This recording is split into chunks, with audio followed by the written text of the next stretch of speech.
The spacious country house on Oak Ridge Drive, Illinois, was the embodiment of the American dream, at least from the outside. The manicured lawn, freshly washed driveway, and bright petunias in pots by the front door spoke of order, success, and quiet well-being.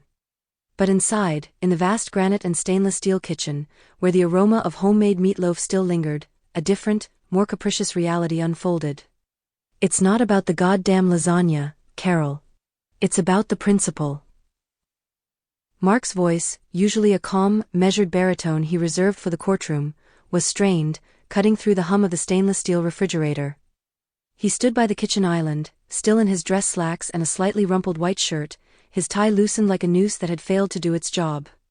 In his hand, he clutched a glass of bourbon, the amber liquid sloshing dangerously close to the rim with his agitated gestures. Across the expanse of cold, polished granite, his wife, Carol, let out a short, humorless laugh. She was still in her own armor, a sleek, navy blue pantsuit from a meeting that had run late. Her heels were kicked off by the doorway, a small act of domestic surrender, but everything else about her posture was rigid, defensive. The principle? She echoed, her voice sharp with a fatigue that went deeper than physical tiredness. The principle of what, Mark? Of having a hot, from-scratch meal on the table the minute you walk in the door? Should I have it waiting in the warming drawer next to my pearls? Don't be dramatic, he shot back, taking a swift gulp of his drink. This isn't about pearls or 1950s fantasies.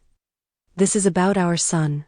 This is about the fact that for the third time this month, I had to be the one to leave work early to pick up Josh from soccer practice because you were in a can't-miss planning session. And when I finally get him home, there's nothing here because you were too busy closing a deal to think about dinner. Carol's eyes flashed with a mixture of guilt and white-hot anger. I was thinking about dinner. I was thinking about the fact that this deal pays for the roof over our heads, the car in the driveway, and yes, the obscenely expensive travel league for the soccer team you're so keen on. Or did you think your civil litigation salary alone covered all this? She gestured vaguely around the expensive kitchen, a tangible manifestation of their dual incomes. That's a low blow, and you know it, Mark said, his voice dropping, becoming more dangerous. This has never been a competition about who makes more. This is about priorities. My priorities are here. With my family. I'm here for the practices, the school plays, the parent-teacher conferences. I'm the one who knows the names of his friends' parents, for Christ's sake. What are your priorities, Carol? Because from where I'm standing, they seem to be squarely with Henderson and Lowe. The name of her architectural firm hung in the air between them, a third, unwelcome presence in their marriage. Carol felt the accusation like a physical blow. She thought of the late nights, the painstaking models, the client presentations where she had to be twice as sharp, twice as prepared as any man in the room just to be taken seriously. She thought of the immense pride she felt seeing her designs take shape against the Chicago skyline, a concrete representation of her mind, her ambition. My priorities, she said, her voice trembling with suppressed emotion, are providing a future for our son that isn't just comfortable, but extraordinary. They are about showing him that his mother is more than just a facilitator of his life. That she has a mind, a career, a purpose beyond carpool schedules and grocery lists. But at what cost, Carol? Mark's frustration finally broke through, his voice rising again. Josh is 13. He's not a little kid anymore. He notices these things. He asked me last week if Mom was ever going to come to one of his games. What was I supposed to tell him? That a zoning committee meeting in downtown Chicago was more important than watching him score a goal. That's not fair. Carol snapped, tears now stinging the corners of her eyes. She refused to let them fall. You make it sound like I'm choosing strangers over my own child. I'm building something, Mark. For me, for us. This isn't some hobby I do to pass the time. This is who I am. And I really thought, you were proud of that. I was? He exploded, slamming his glass down on the counter with a crack that made her flinch. I was proud of the brilliant, ambitious woman I married. But I didn't realize that woman would eventually have so little left to give to her own family. That her ambition would come with an empty fridge and a son who wonders why his mother is always a ghost in this big, perfect house.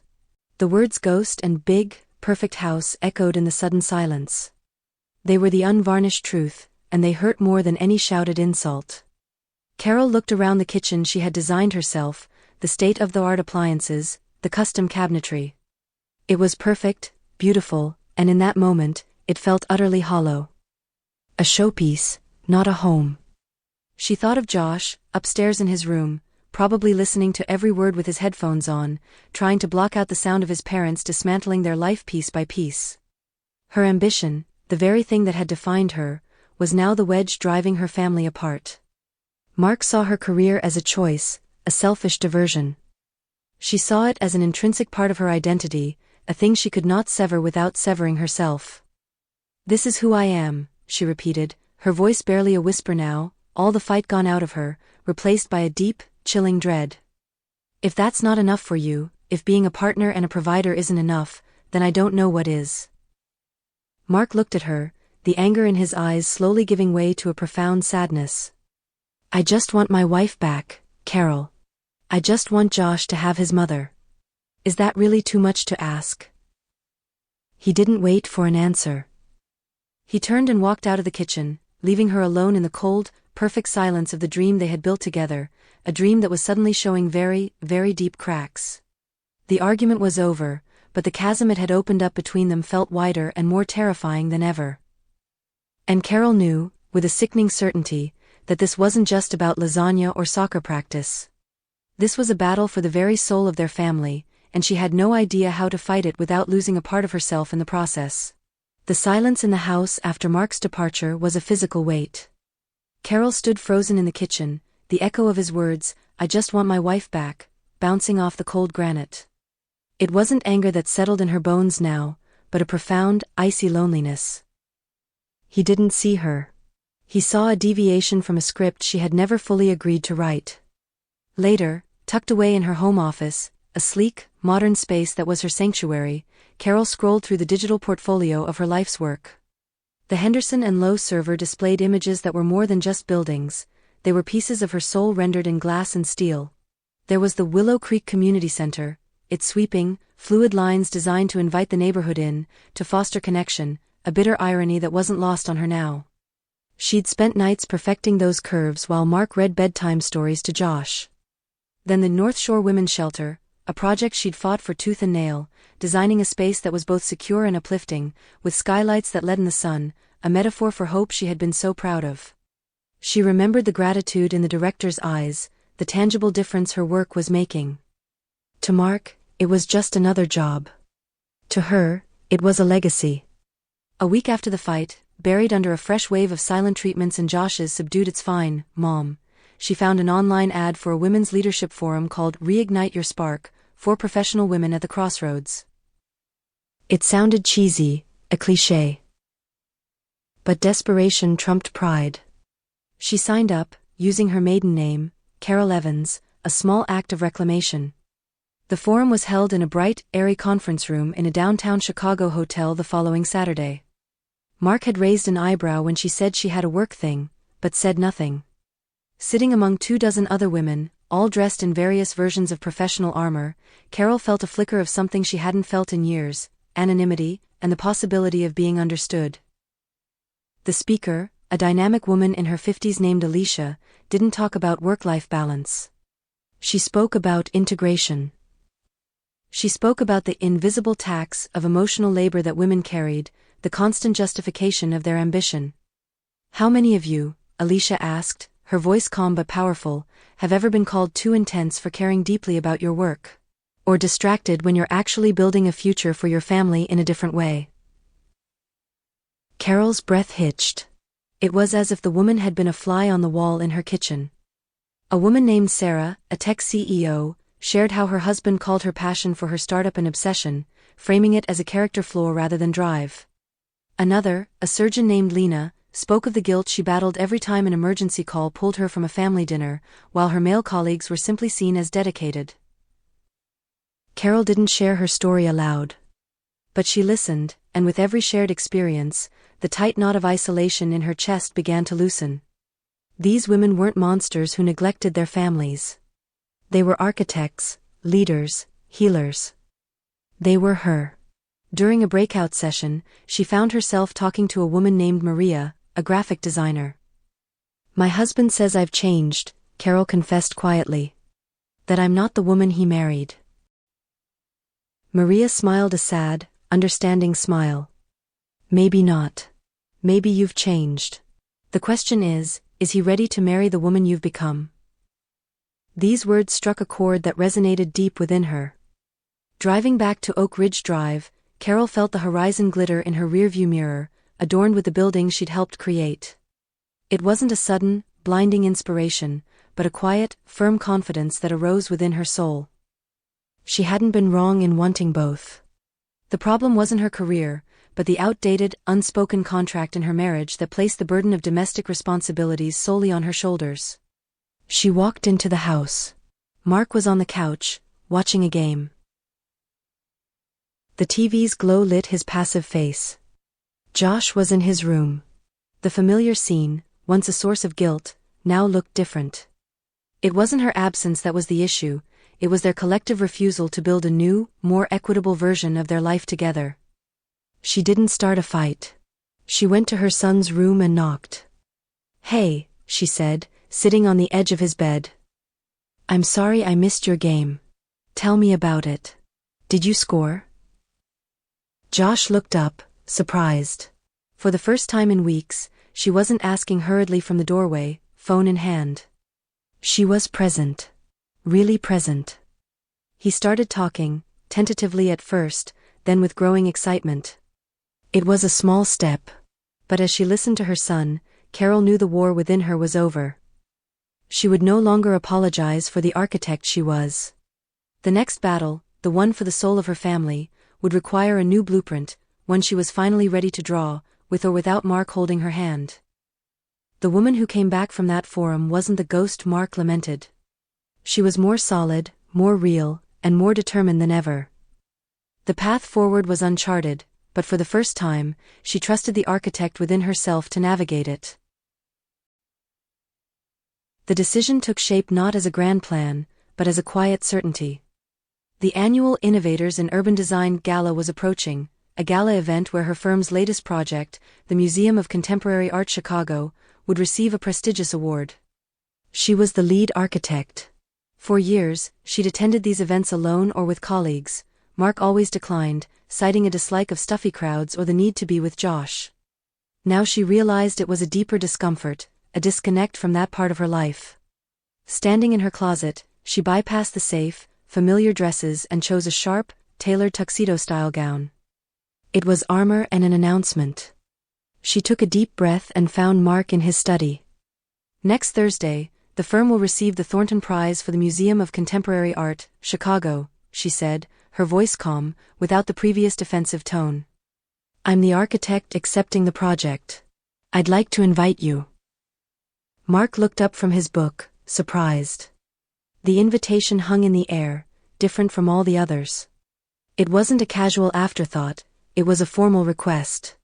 He saw the new steadiness in her eyes, the woman from the leadership forum reflected in her gaze.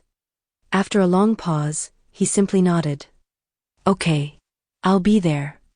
The night of the gala, held in a dazzling penthouse overlooking the very skyline Carol had helped shape, was a revelation for Mark.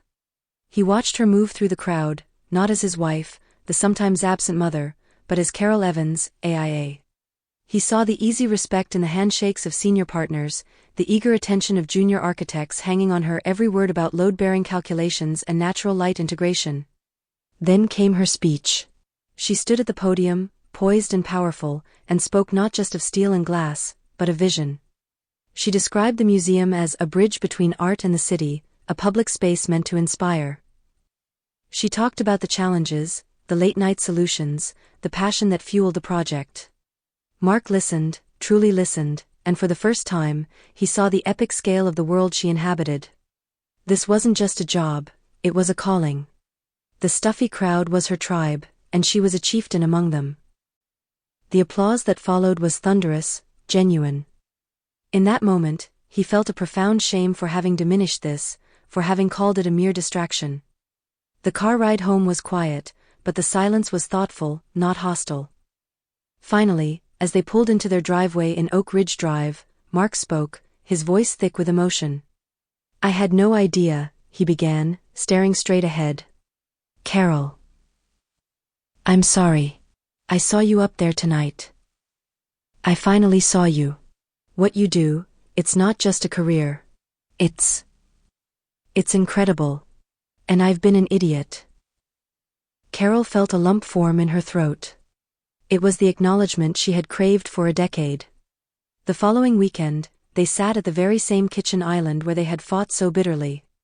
But this time, the space between them was filled not with accusations, but with a laptop and a shared Google Doc titled Family 2.0.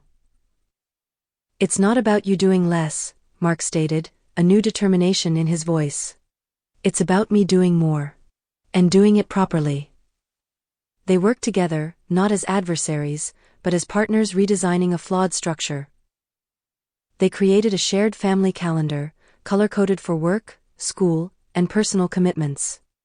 Mark formally committed to being the primary for school pickups and soccer practices 2 days a week, arranging his court schedule around them. Carol blocked out untouchable evenings twice a week for family dinners and one weekend day exclusively for Josh. They hired a cleaner to free up weekend time, a cost Mark now understood was an investment in their collective sanity. For her upcoming high-profile project, a library in a neighboring state, they planned ahead, scheduling Mark's paternity leave to cover her necessary travel. It wasn't a perfect, instant fix. There were still missed events and late nights. But the resentment was gone, replaced by a foundation of mutual respect. Mark became Carol's biggest champion, bragging about her projects to friends. Carol, freed from the constant guilt, found her time at home was more present, more joyful. One evening, Josh looked up from his homework and said, "Mom, my friend said his dad says you're the reason the new library looks so cool." Carol and Mark exchanged a smile over his head, a small, quiet testament to their new balance. They had torn down the old, failing framework of their marriage and, together, had built something stronger, more beautiful, and finally, equitable. The transformation in their kitchen, from a battlefield of resentment to a drafting table for their future, hadn't happened by magic. As Carol sat across from Mark, watching him intently study the shared calendar on his laptop, she heard the echoes of the women from the Reignite Your Spark forum. It was Maria, the graphic designer, who had said, "Men often need to see the product to understand the factory. They need a tangible result." And Alicia, the speaker, had emphasized, "Your passion isn't a separate compartment of your life, it's the engine." Invite him to see the engine room, not just complain about the time the ship spends at sea. This was why she had invited him to the gala. It wasn't just an olive branch, it was a strategic, heartfelt decision to show him the factory, to let him hear the hum of the engine. And it had worked. Seeing her at the podium, commanding a room of her peers, had given him the tangible proof he needed. The abstract career he resented had crystallized into a respected, celebrated professional identity. He wasn't just supporting her now, he was in awe of her, and that awe was the foundation upon which they could rebuild. A few nights later, the change became beautifully mundane. They were having a family dinner, one of the newly instituted untouchable evenings. Josh was talking about a school project on local architecture. "My teacher said we should look at cool buildings in Chicago," he said, pushing peas around his plate. "Like the bean." Mark, instead of steering the conversation back to soccer, looked at Carol. "What about Mom's museum? The Riverwalk one that just won the award. That's pretty cool, isn't it?" Josh perked up. "The one with the spinny stairs you showed me in the picture?" Carol felt a warm surge of gratitude. "It is," she said, smiling. "And the spinny stairs are called a helical staircase. We designed it to make you feel like you're floating up through the galleries, with the light from the central atrium changing as you ascend." "Why is it all glass on that one side?"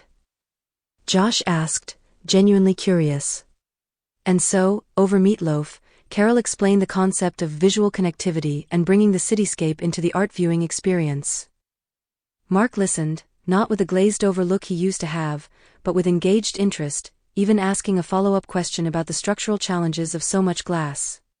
Her career, once a silent, divisive ghost at their table, had become a topic of shared family conversation.